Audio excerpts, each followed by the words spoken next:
Okay guys, so now that you have all of the yarn hooked in, like before, I'm not going to go into detail, but you're going to put this on.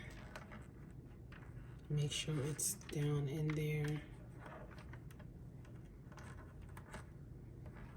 But it has to be under this one. So,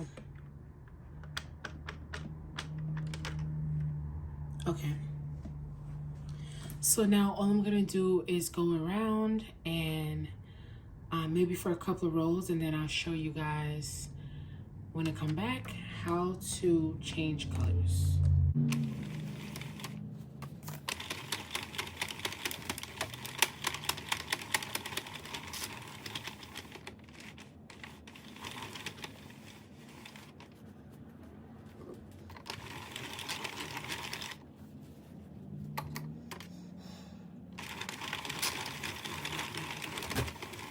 Okay guys, so I did a couple of rows. This is what it's looking like. So now to change colors, all you do is take it out of here. You're going to cut. You're gonna take it out of the feeder, drop it down.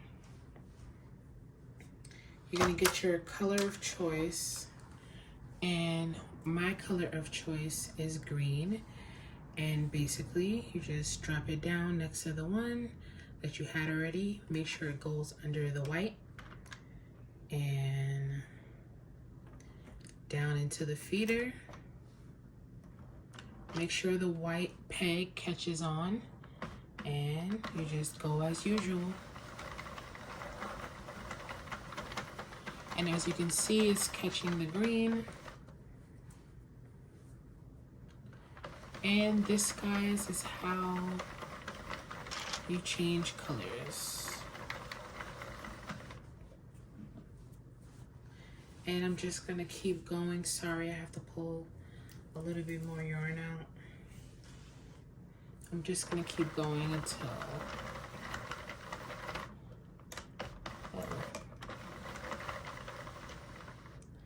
and then what you can do if you wanted to tie this, depending on what you're making, you can tie that so it won't come out. Unless this is your waist yarn, then you know you will be taking this off, but you can tie it just so it can stay put. And as you can see, it starts to collect, and the green is there, and it's not gonna go anywhere unless you take it off or miss a stitch. So this, you guys, is how you add on a color. Thank you guys for watching. This is the end of my tutorial. Make sure to go in the description box and watch the video before this of how to cast on, how to cast off. Here's how to change color if you are wondering how to change color on your Sentro knitting loom machine, or however you decide to call it. Wherever you're from, please leave a comment, like, and share. Let me know if it's anything I can learn. I'm still a beginner. Let me know if there's anything you would like to learn, and we can learn together. Thanks for watching.